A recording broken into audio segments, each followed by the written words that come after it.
محمد وعلى آل محمد كما صليت على إبراهيم وعلى آل إبراهيم إنك حميد مجيد اللهم بارك على محمد وعلى آل محمد كما باركت على إبراهيم وعلى آل إبراهيم إنك حميد مجيد অত্র এলাকার সর্বস্তরের দিন দরদি ইসলাম প্রিয় ভাই বোনদের প্রিয় দ্বীনি শিক্ষা প্রতিষ্ঠান রওজাতুল ফালাহ আল ইসলামিয়া কোনাবাড়ি এলাকাবাসী ও যুব সমাজের উদ্যোগে আয়োজিত অদ্যকার প্রথম বার্ষিক তাফসীরুল কোরআন মাহফিলের সম্মানিত সভাপতি হযরত উলামায়ে কেরাম আইম্মায়ে মাসাজিদ খুতাবায়ে ইযম সামনে উপবিষ্ট আমার অত্যন্ত শ্রদ্ধাভাজন দীনদার পরহেজগার আল্লাহ প্রেমিক রাসূল প্রেমিক উলামা প্রেমিক ধর্মপ্রাণ ভাই ও বন্ধুগণ পর্দার অন্তরালে আমার মাতৃতুল্য ভগ্নীতুল্য মা ও বোনেরা আমার ডান পাশে যাকে আপনারা বসা দেখছেন হযরত মাওলানা মুফতি ইলিয়াস হাসান কাসেমী দামাত বারাকাতুহু অনেক বড় একজন মুহাক্কিক আলেম শাইখুল হাদিস মিরপুরের প্রসিদ্ধ একজন আলেম উনি তো এখনো বয়ান করেননি করেছেন কি তো দুইজনে একসাথে কেন আসলাম দুই বক্তা কি একসাথে বসে বয়ান করতে আমরা যে দুইজন একসাথে আসলাম এর পেছনে কোনো একটা রহস্য অবশ্যই আছে তাই না কারণ এখন রাত বাজে হলো 11:40 12টার পরে মাহফিল করা বয়ান করা এটা আমাদের বড়রা পছন্দ করেন না যদিও আমাদের এখন একটা ফ্যাশন হয়ে গেছে একটা রেওয়াজ হয়ে গেছে যে অনেক রাত পর্যন্ত মাহফিল করো ফজরের সময় না ডেকে ঘুমাও বলেন এর দ্বারা কোনো ফায়দা আছে কোনো ফায়দা নেই এই জন্য হুজুরের সাথে পরামর্শ করলাম যে দুইজনই চলে ভাগাভাগি করি আমি যেহেতু গুনাহগার মানুষ আমি দুইটা কথা বলি আর হুজুর যেহেতু বুজুর্গ মানুষ হুজুর মুনাজাত করে দেবে ভাগাভাগি করে নিলাম তা আমরা সবাই মুনাজাত করে যাব তো ইনশাআল্লাহ আল্লাহ রাব্বুল আলামিন আমাদের সকলকে কবুল করেন মুহতারাম হাজিরিন সাধারণত অন্যান্য মাহফিলের মধ্যে বুড়াদেরকে বেশি দেখা যায় যুবকদের তুলনায় কিন্তু আজকের এই মাহফিলটা আমি বড় ব্যতিক্রম পাচ্ছি বুড়াদের তুলনায় যুবকদের সংখ্যা অনেক অনেক অনেক বেশি সুবহানাল্লাহ এই জন্য আমি চিন্তা করলাম যে সংক্ষিপ্ত সময়ে আমি আমার নিজেকে এবং আমার যুবক ভাইদেরকে দুই চারটা কথা বলি আল্লাহ রাব্বুল আলামিন এই কথাগুলোর উপর আমাদের প্রত্যেককে আমল করার তৌফিক দান করেন আমলের উদ্দেশ্যে শোনার তৌফিক দান করেন আমার প্রিয় ভাইরা আল্লাহ রাব্বুল আলামিন পূর্বের যত নবী রাসূল দুনিয়াতে ছিলেন পূর্বের সমস্ত নবী রাসূলের যত উম্মত দুনিয়াতে অতিবাহিত হয়েছে সমস্ত উম্মতের চেয়ে আল্লাহ রাব্বুল আলামিন আমাকে আপনাকে তথা আখিরি পয়গম্বরের উম্মতকে সবচেয়ে বেশি ভালোবাসেন পূর্বের কোন নবীর উম্মতকে এত ভালোবাসা দেননি আল্লাহ পাক আমাকে আপনাকে যতটা ভালোবাসা দিয়েছেন সকলেই আবারও পড়ি সুবহানাল্লাহ যদি জানতে চান প্রমাণ কি আল্লাহ পাক যে আমাদেরকেই সবচেয়ে বেশি ভালোবাসেন এর বহু প্রমাণ আছে কিন্তু সময় তো নেই এত প্রমাণ পেশ করা যাবে না আমি যে বিষয়টি আজকে আপনাদের দৃষ্টি আকর্ষণ করতে যাচ্ছি আমার যুবক ভাইদের ওই বিষয়টির সাথে সংশ্লিষ্ট একটা প্রমাণ আমি আপনাদেরকে পেশ করি বাস এটাই আমার আলোচনা শেষ হয়ে যাবে আল্লাহ রাব্বুল আলামিন পূর্বের যত উম্মত অতিবাহিত হয়েছে, নবী রাসূলগণের উম্মতেরা,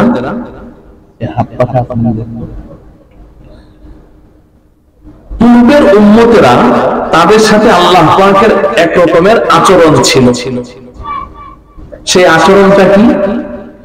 পূর্বের নবী রাসূলের উম্মতেরা যদি ব্যাপকভাবে কোনো গুনাহের সাথে জড়িয়ে যেত, একজন দুইজন না, ধরেন কোন একটা এলাকা, কোন একটা বস্তি, কোন একটা আপনার দেশ এলাকা, ম্যাক্সিমাম মানুষ এই গুনাহগুলো করছে, আল্লাহর অবাধ্যতায় লিপ্ত হয়ে গেছে। তো নবী যিনি থাকতেন তিনি তাদেরকে বুঝাতেন, খুব দরদ নিয়ে বুঝাতেন, খুব আদর করে বুঝাতেন, তোমরা এই গুনাহ করো না, গুনাহ থেকে ফিরে আসো। এক পর্যায়ে যদি তারা ওই পয়গম্বরের কথা না শুনতো, তো আল্লাহ পাকের ইশারায়, আল্লাহর নির্দেশে ওই নবী রাসূলগণ তাদেরকে আল্লাহর আযাব এবং গজবের ভয় দেখাতেন। তারপরেও যদি ফিরে না আসতো, তো আল্লাহ পাক তাদের উপরে গজব নাযিল করতেন, দুনিয়াতেই তাদেরকে শাস্তি দিতেন। আপনারা যারা কিছুটা পড়াশোনা করেন তারা তো জানেন, উলামায়ে কেরামের জবানে শুনেছেন, পূর্বে অনেক শক্তিশালী অনেক জাতি অতিবাহিত হয়েছে। কওমে আদ, কওমে সামুদ, তারপর ফেরাউনের বাহিনী, নমরুদের বাহিনী, কারুনের বাহিনী, অনেক শক্তিশালী অনেক বাহিনী পূর্বে অতিবাহিত হয়েছে। আমাদের কি শক্তি, আমাদের শারীরিক অবকাঠামো, আমরা কত ছোট ছোট মানুষ, দিন দিন মানুষ শুধু শর্ট হচ্ছে, তাই না? আমাদের আব্বাজান হযরতে আদম আলাইহিস সালাম 60 হাত লম্বা ছিলেন, কয় হাত? 60 হাত, বুখারী শরীফে আছে, তুলুহু 60 জিরাআন। আর আমরা কয় হাত? 3.5 হাত। তো তারা অনেক শক্তিশালী ছিল, অনেক শক্তিশালী। পাথরের পাহাড় খোদাই করে করে, অনেক কারুকার্য করে পাথরের পাহাড়ের ভেতরে তারা বিল্ডিং নির্মাণ করত, পাহাড় কেটে কেটে। তখন তো এত উন্নত বিজ্ঞান প্রযুক্তি ছিল না, হাতে করতো তারা সবাই, অনেক শক্তিশালী। এদেরকে আল্লাহ রাব্বুল আলামিন ধ্বংস করেছেন, বিভিন্ন সময় আযাব দিয়ে ধ্বংস করেছেন। ফেরাউন বাহিনী আপনারা জানেন, 70,000 ফেরাউনের বাহিনী, এদেরকে নিমিষের মধ্যে আল্লাহ পাক নীল দরিয়ার মধ্যে ডুবিয়ে তাদেরকে ধ্বংস করে দিয়েছেন। দেখনি? কাউকে আগুনের বৃষ্টি উপর থেকে, অগ্নি বৃষ্টি দিয়ে তাদেরকে ধ্বংস করে দিয়েছে। হযরত নূহ আলাইহিস সালামের সম্প্রদায়, নূহ আলাইহিস সালামের সাথে অসৎ আচরণ করেছে, গুনাহ করেছে, তো মহাপ্লাবনে ভাসিয়ে ওই সম্প্রদায়কে ধ্বংস করে দিয়েছেন। দেখনি? আমার প্রিয় ভাইয়েরা, পূর্বের উম্মতের সাথে আল্লাহ পাকের এই আচরণ ছিল। তারা যদি ব্যাপকভাবে কোনো গুনাহের মধ্যে জড়িয়ে যেত, তো আল্লাহ পাক দুনিয়াতে তাদেরকে আযাব দিতেন, মারাত্মক আযাব দিতেন। প্রধানত দুই ধরনের শাস্তি দিতেন। কয় ধরনের? দুই ধরনের শাস্তি দিতেন। একটা শাস্তিকে বলা হয় মাসখ, আরেকটাকে বলা হয় খাসফ। মাসখ মানে হলো চেহারা বিকৃতি, চেহারা পরিবর্তন করে বানর, শূকর, গুইসাপ বানিয়ে দিতেন। নাউযুবিল্লাহ, চেহারা পরিবর্তন করে দিতেন। সূরাতুল বাকারায় আল্লাহ রাব্বুল আলামিন বলেন, ওয়ালাকাদ আলিমতুমুল লাযীনা আতাদাউ মিনকুম ফিস সাবতি ফাকুলনা লাহুম কুনু কিরাদাতান খাসিঈন। আল্লাহ রাব্বুল আলামিন আমাদেরকে সম্বোধন করে বলছেন, হে উম্মতে মুহাম্মাদী, তোমরা তো জানো যে তোমাদের পূর্বে একটা সম্প্রদায় ছিল, তাদেরকে আমি একটা বিধান দিয়েছিলাম, শনিবার দিনের বিধান। শনিবার দিন তাদেরকে আমি একটা বিধান দিয়েছিলাম, কিন্তু ওরা আমার বিধানকে লঙ্ঘন করার কারণে আমি তাদেরকে বললাম যে তোরা নিকৃষ্ট বানরে রূপান্তরিত হয়ে যা। সবগুলো মানুষ বানর হয়ে গেল। হযরতে দাউদ আলাইহিস সালামের উম্মত, এদেরকে আল্লাহ বলেছেন শনিবার দিন তোরা মাছ মারতে পারবি না, সপ্তাহে বাকি 6 দিন মাছ মারবি, কিন্তু শনিবার দিন মাছ মারবি। আপনারা হয়তো ভাবছেন যে মাছ শনিবার দিন না মারলো এটা আর কি আসে যায় না। আল্লাহ পাকের প্রত্যেকটা বিধানের মধ্যেই হিকমত আছে। আল্লাহ দেখতে চান কে আমার কথা মানে আর কে মানে না, শুধু এটা দেখতে চান। তো আল্লাহ পাক তাদেরকে বিধান দিয়েছেন শনিবার দিন মাছ মারতে পারবি না, কিন্তু পরীক্ষাটা আরো কঠিন করার জন্য আল্লাহ পাক সমুদ্রের মাছগুলোকে বললেন যে তোরা শনিবার দিন একেবারে সমুদ্রের কিনারায় এসে ভেসে থাকবি। সপ্তাহের বাকি 6 দিন মাছ সব থাকে সমুদ্রের মাঝখানে, মাছ ধরতে মাঝখানে যাওয়া লাগে, জাল ফেললে মাছ উঠে কিংবা উঠে না। কিন্তু শনিবার দিন মাছগুলো সব সমুদ্রের কিনারায় এসে ভেসে থাকে, হাত দিলেও যায় না। এবার বলেন পরীক্ষাটা সহজ না কঠিন? একদিকে মাছগুলো হাতের নাগালে, হাত দিলেই ধরা যায়, অপরদিকে আল্লাহ বলছেন শনিবার দিন মাছ ধরতে পারবে। চরম পরীক্ষা। এবং মানুষগুলো ছিল সমুদ্র উপকূলীয় অঞ্চলে বসবাস করত, ওদের নেশা পেশা সব হলো মাছ মারা। মাছ মারার নেশা যে কত মারাত্মক, যারা মাছ মারে ওদেরকে জিজ্ঞাসা করেন, আমরা বুঝবো না এটা। সারাদিন রোদে পড়ছে, একটা মাছও বসিতে ওঠে না, তাও বসে আছে, মারাত্মক নেশা এটা। তো এখন এদেরকে আল্লাহ পাক নিষেধ করলেন মাছ মারতে পারবে না। তো এদের মধ্যে যারা সৌভাগ্যবান, আল্লাহ ভীরু, মুত্তাকি, পরহেজগার, তারা তো আল্লাহর বিধান পাওয়া মাত্রই মাছ মারা বন্ধ করে দিল। তাদের মধ্যে লোভ ছিল, আকর্ষণ ছিল, সবই ছিল, কিন্তু আল্লাহর বিধানকে তারা মাথার উপরে রেখেছে। আল্লাহ নিষেধ করেছেন, এখন ওই সমুদ্রের কিনারায়ও যাওয়া যাবে না। ওরা তো মাছ মারা বন্ধ করলোই, বরং ওই এলাকা ছেড়েই চলে গেল, যে না শনিবার দিন এখানে থাকাই যাবে। কারণ যদি শয়তান ওয়াসওয়াসা দেয় মাছ ধরার জন্য, গুনাহ ছাড়তে হলে গুনার যে বস্তুটা ওইটা নিজের চোখের সামনে থেকে দূরে সরাতে হবে। চোখের সামনে থাকলে তো কি মনে চাইবে না? এই জন্য দেখবেন ওলামায়ে কেরামের কাছে ফতোয়া জানতে চাইলে যে হুজুর টেলিভিশন ঘরে রাখবো কিনা, টেলিভিশন দেখবো না, শুধু টেলিভিশনটা ঘরে রাখবো, ওলামায়ে কেরাম ফতোয়া দিবেন টেলিভিশন তো রাখা যাবে না, টেলিভিশনের যে বাক্সটার মধ্যে থাকে ওই বাক্সটাও রাখা যাবে না। কেন ফতোয়া দেয় এটা? কারণ ওই বাক্সটা দেখলে মনের মধ্যে টেলিভিশনের কথা মনে পড়ে, আহারে এটার ভিতরেই তো ওই মজার জিনিসটা ছিল। এই শয়তান ওয়াসওয়াসা দিতে থাকে। আপনি হাদিসের মধ্যে পড়েন, নবীজিকে জিজ্ঞাসা করা হয়েছে অফতে আব্দুল কায়েস সম্প্রদায় এসে, ইয়া রাসূলুল্লাহ কি কি পানীয় পান করা যাবে না, নিষিদ্ধ পানীয় কি? নবীজি পানীয়র কথা বললেন না, বরং ওই পানীয়গুলো, ওই মদগুলো যেই যেই পাত্রের মধ্যে তৈরি করা হয়, নবীজি বললেন ওই পাত্রগুলোও ঘরে রাখা যাবে। ওটা দেখলে মনে পড়বে।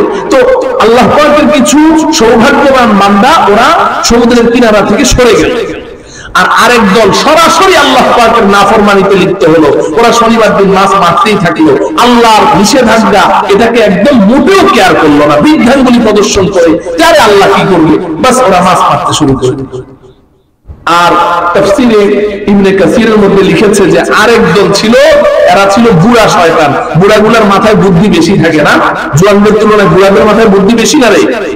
হ্যাঁ, জোয়ানদের শক্তি বেশি। জোয়ানরা আবার মনে করেন না যে না আমাদেরও বুদ্ধি আছে, বুদ্ধি আছে, তোমাদের গায়ে শক্তি বেশি, বুড়াদের বুদ্ধি বেশি, তাই না? এই বুড়া কতগুলো এই আল্লাহর নাফরমান, এরা কিছু যুবককে দেখে একটা কুবুদ্ধি দিল, মানে আল্লাহর সাথে চালাকি। কয় যে শুন, আল্লাহ শনিবার দিন মাছ মারতে নিষেধ করেছে, শনিবার দিন মাছ মারিস না, আল্লাহর হুকুম এটা অমান্য করা যাবে না, আল্লাহ না নিষেধ করেছে। তবে এক কাজ কর, শনিবার দিন যখন মাছগুলো কিনারায় থাকে তখন তোরা মাছগুলো ব্যাগ দিয়ে রাখবি, রোববার দিন যায় বলবি। দেখেন আল্লাহর সাথে চালাকি করে। তো এই যে দুই গ্রুপ, এক গ্রুপ সরাসরি আল্লাহ পাকের অবাধ্যচারিতায় লিপ্ত হয়েছে, আরেক গ্রুপ আল্লাহর সাথে চালাকি করেছে। এটা তো ওটার চেয়ে আরো বেশি মারাত্মক অপরাধ। এই দুই গ্রুপকে আল্লাহ রাব্বুল আলামিন কি করলেন? এমন ভাবে ধ্বংস করলেন। আল্লাহ কোরআনে বলছেন ফাকুলনা লাহুম কুনু কিরাদাতান খাসিন, তোরা নিকৃষ্ট বানরে রূপান্তরিত হয়ে যা। তাফসীর ইবনে কাসিরের মধ্যে আছে যে একদিন সকালবেলা দেখা গেল যে ওই বস্তিটা, ওই জনবসতিতে একটা মানুষও নেই।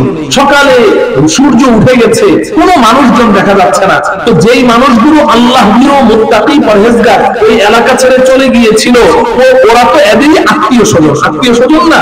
এরা বলে কি ব্যাপার, আমার ভাইয়ের ঘরের দরজা খুলে না কেন? অমুকে বলে যে আমার ভাতিজার দরজা খুলে না কেন, আমার ছেলের দরজা খুলে না কেন?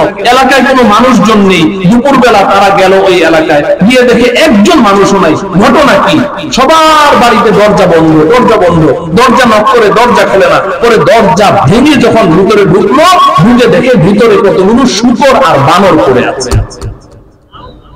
বুড়াগুলোকে আল্লাহ পাক শূকর বানিয়ে দিয়েছেন আর যুবকগুলোকে বানর বানিয়ে দিয়েছেন। নাউযুবিল্লাহ। পরে তো আমার প্রিয় যুবক ভাইয়েরা, আল্লাহ পাকের এই আচরণ ছিল এদের সাথে, পূর্বের উম্মতের সাথে।